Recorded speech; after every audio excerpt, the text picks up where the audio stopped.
আপোনালোকে কিহৰ কাৰণে আজি সংবাদ মেলৰ আয়োজন কৰিছে?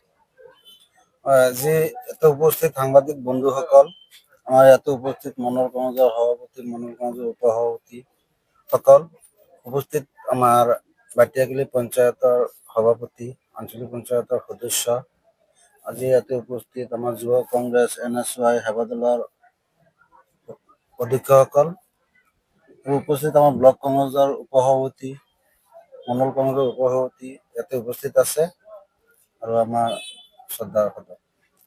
কথা হ'ল, আমি কেইদিনমান ধৰি আমি চেনেলত, আপোনালোকৰ চেনেলত দেখা পাইছো, দেখাই আছে যে চামগুৰিত কংগ্ৰেছ দুই ভাগত বিভক্ত। কিন্তু নিউজ চেনেলত যে দেখুৱাই আছে চামগুৰি কংগ্ৰেছ দুই ভাগত বিভক্ত,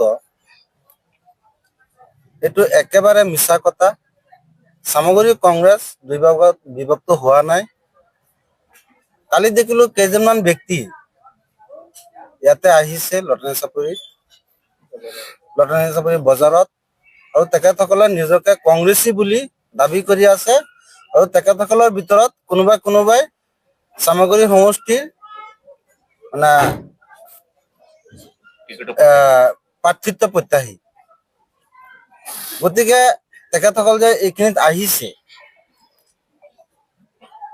যদি তেখেতসকল কংগ্ৰেছী হয় বা কংগ্ৰেছী হ'লহেঁতেন, তেতিয়াহ'লে ইয়াতে আহি আমাৰ মণ্ডল কংগ্ৰেছ, আমাৰ যুৱ কংগ্ৰেছ, নহ'লে আমাৰ NSY, আমাৰ মণ্ডল কংগ্ৰেছৰ বিষয়ববীয়াসকল আছে, কাৰো লগতো এওঁলোকে যোগাযোগ কৰা নাই।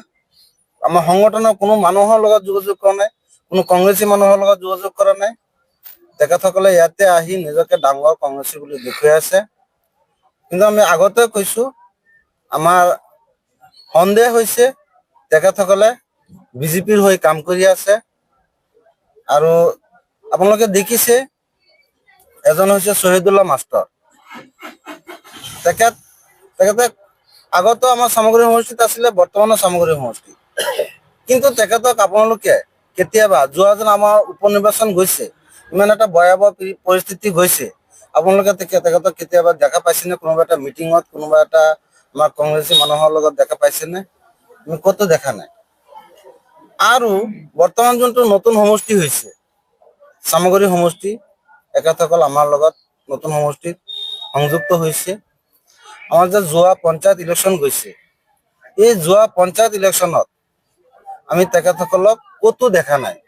আজিলৈকে আমাৰ ইয়াতে কোনেও ক'ব নোৱাৰিব তেখেতসকল যোৱা পঞ্চায়ত ইলেকশ্যন আমাৰ কংগ্ৰেছৰ হৈ পেলাই তেখেতসকল ক'ৰবাত ওলাইছে, কংগ্ৰেছৰ হৈ পেলাই প্ৰচাৰ চলাইছে, আজিলৈকে আমি দেখা নাই। কিন্তু হঠাৎ এখেতসকল ক'ৰ পৰা ওলাল, পুৰণীয়া পক্ষীৰ নিচিনা ক'ৰ পৰা ওলাই আহি তেখেতসকল কৈ আছে তেখেতসকল টিকটৰ প্ৰত্যাশী। আৰু চামগুৰিত তেখেতসকলে তাঞ্জিলৰ এগেইনষ্টত কৈ আছে, তাঞ্জিলে চামগুৰি সমষ্টিত তাঞ্জিলে টিকেট পালে কৈছে তাঞ্জিল ফেইল কৰিব। চামগুৰি সমষ্টি আমাৰ যিমান কংগ্ৰেছী মানুহ আছে, আমাৰ যিমান সংগঠন আছে, আমি সকলোৱে তাঞ্জিলক বিচাৰি আছো, আৰু আমাৰ প্ৰত্যেক কংগ্ৰেছী মানুহে তাঞ্জিলক বিচাৰি আছে। আৰু তেখেতসকলে কৈ আছে তাঞ্জিল বোলে অনুপযুক্ত। তাঞ্জিল হৈছে সৰ্বভাৰতীয় এজন নেতা, নেশ্যনেল পৰ্যায়ৰ নেতা, আৰু তাঞ্জিলে আমাৰ সমষ্টিত সকলো ৰাইজৰ লগত, আমাৰ সুখৰ লগত, আমাৰ দুখৰ লগত জড়িত হৈ আছে। গতিকে তাঞ্জিলক আমাৰ চামগুৰি সমষ্টিৰ ৰাইজে তাঞ্জিলক বিচাৰি আছে, আৰু তাঞ্জিলৰ টিকেট পালে যে জিকিব, তাতে কোনো সন্দেহ হোৱা নাই, তাতে কোনো সন্দেহ নাই। ইহঁতে দাবী কৰিছে ইহঁত বোলে পুৰণা কংগ্ৰেছৰ দাবী কৰিছে, কৈছিলে তেনেকে। মই সেইটো কথাই কৈছো, তেখেতসকলে যে দাবী কৰিছে তেখেতসকল কংগ্ৰেছী বুলি, কিন্তু আমি যে যোৱা পঞ্চায়ত ইলেকশ্যন গৈছে, যোৱা পঞ্চায়ত ইলেকশ্যনত আমিতো এখেতসকলক ক'তো দেখা নাই। আমি এখেতসকলে যে কংগ্ৰেছৰ হৈ প্ৰচাৰ চলাইছে, আমি এখেতসকলক ক'তো দেখা নাই। আৰু এজন মানুহ যে ৰহমত, আমাৰ জিউমাৰী জিপি, তেখেতে যোৱা পঞ্চায়ত নিৰ্বাচনত বিজেপিৰ হৈ পেলাই প্ৰচাৰ চলাইছে। আৰু আপোনালোকে দেখা পাইছে আমাৰ জিউমাৰী যোনটো পঞ্চায়ত, সেই জিউমাৰী পঞ্চায়তত আমাৰ কংগ্ৰেছ দলৰ পৰা আমাৰ যোনজন AP সদস্য কংগ্ৰেছ দলৰ পৰা জিকিছে। গতিকে তেখেত বিজেপিৰ হৈ প্ৰচাৰ কৰাৰ পিছতো তাতে আমাৰ কংগ্ৰেছ জিকিছে। গতিকে তেখেতসকলে এই বিজেপি কৰি পেলাই তলে তলে বিজেপি কৰি পেলাই ওপৰে ওপৰে কংগ্ৰেছী দেখুৱাই আমাৰ মানুহক যোনটো মানে বিভ্ৰান্ত কৰিবলৈ চেষ্টা কৰি আছে, কেতিয়াও সেইটোত সফল হ'ব নোৱাৰে। আৰু তেখেতসকলৰ লগত কেতিয়াও আমাৰ কোনো কংগ্ৰেছী মানুহ তেখেতসকলৰ লগত সঁহাৰি নিদিয়ে। ইহঁতৰ দাবী এটাই, যিহেতু চামগুৰি সমষ্টিত এইবাৰ ম্যাদ প্ৰাৰ্থিত্ব দিব লাগে, তেনে ক্ষেত্ৰত কি ক'ব, যিহেতু আপোনালোকৰ কংগ্ৰেছৰ মানুহ? চাওক, কংগ্ৰেছ দলটো হৈছে এটা ধৰ্ম নিৰপেক্ষ দল। এতে মিয়া অসমীয়া তেনেকুৱা কোনো কথা নাই। কথা হ'ল আমাৰ কংগ্ৰেছ দলৰ পৰা আমি যিহেতু নিষ্ঠাৱান কৰ্মী, আমাৰ কংগ্ৰেছ দলৰ পৰা যাকে প্ৰাৰ্থিত্ব দিয়ে আমি কংগ্ৰেছী হিচাপে তাকে গ্ৰহণ কৰি ল'ম। আৰু চামগুৰি কংগ্ৰেছ যে জিকিব এইটো 100% সত্য। ইহঁতে খালি অনলি প্ৰচাৰ চলাই আছে, যিহেতু তানজিলক যোগ্য নহয়, সেইকাৰণে সিহঁতে প্ৰচাৰ চলাইছে। যদি তানজিলৰ এগেইনষ্টে বেলেগ কোনোবা যদি কংগ্ৰেছৰ পৰা প্ৰাৰ্থিত্ব দিয়ে, এইসকলে ওতঃপ্ৰোতভাৱে জড়িত হৈ যেনেকে পাছ কৰাবলৈ তেনেকে কৰিব বুলি তেনেকেও মন্তব্য আগবঢ়ালে। এই ক্ষেত্ৰত কি ক'ব? মই আগতে কৈছো, তানজিল হৈছে এজন নেশ্যনেল পৰ্যায়ৰ লিডাৰ।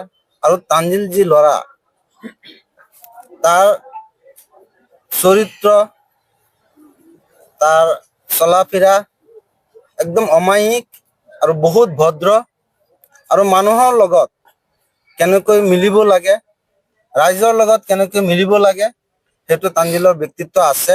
আৰু তানজিলৰ চামগুৰি সমষ্টিৰ মানুহে তানজিলক বিচাৰি আছে আৰু তানজিল এজন উপযুক্ত প্ৰাৰ্থী। যিহেতু এইকেইটা প্ৰচাৰ যিহেতু চলাই আছে, এইখন প্ৰকৃততে ইহঁত কংগ্ৰেছী নহয় নেকি?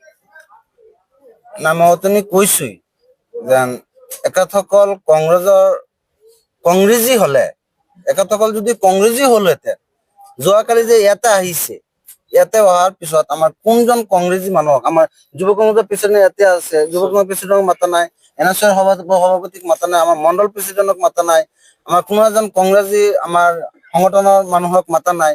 গতিকে এখেতসকল আহি বহিছে ক'ত? মইতো কোনো কংগ্ৰেছী মানুহক মাতা নাই। গতিকে এখেতসকল নিজকে কংগ্ৰেছী বুলি পৰিচয় দি থাকিলে নহ'ব। এওঁলোকে যোনটো আশাত এওঁলোকে কৰি আছে, যে কাৰণ এওঁলোকে দেখুৱাই আছে যে আমি কংগ্ৰেছী বুলি ক'লেহে মানুহে আমাৰ ওচৰত আহিব, কংগ্ৰেছী বুলি ক'লেহে এওঁলোকৰ ওচৰত মানুহ চাপিব। কিন্তু মানুহে এইবিলাক গম পাইছে, মানুহে দেখি আছে এওঁলোকে কোনটো দলৰ হৈ কাম কৰি আছে। মানুহে এতিয়া বুজাৰ বাকী নাই। আৰু চামগুৰি সমষ্টিৰ ৰাইজ সচেতন, আগৰ পৰা সচেতন। আৰু চামগুৰি সমষ্টিৰ মানুহক এওঁলোকে কেতিয়াও প্ৰতাৰণা কৰিব নোৱাৰে। তেওঁলোকৰ প্ৰচাৰে কোনো ধৰণৰ মানে তানজিল হুছেইনৰ কোনো ধৰণৰ মানে ক্ষতি নহয়। তেওঁলোকৰ প্ৰচাৰে তানজিল হুছেইনৰ কোনো ক্ষতি নহয়। আপোনালোকে দেখা পাইছে আমাৰ যোনটো পঞ্চায়ত নিৰ্বাচন গৈছে, আমাৰ 4টা জিলা পৰিষদ জিকিছে, আমাৰ 8টা আঞ্চলিক সদস্য জিকিছে। তেওঁলোকে বিৰোধী কৰাৰ পিছতো আমাৰ এইকেইটা জিলা পৰিষদ, আঞ্চলিক পঞ্চায়ত জিকিছে আমাৰ কংগ্ৰেছৰ চিম্বলত। গতিকে এওঁলোকে বিৰোধী কৰা মানে কি, এওঁলোকে বিজেপিৰ লগত মিলি এওঁলোকে বিৰোধী কৰি আছে। গতিকে এওঁলোকে যেন এইখিনি কৰাৰ পিছত যে আমাৰ কংগ্ৰেছৰ কিবা প্ৰভাৱ পৰিব, কংগ্ৰেছ দলত কিবা প্ৰভাৱ পৰিব, এইটো আমি নাভাবো।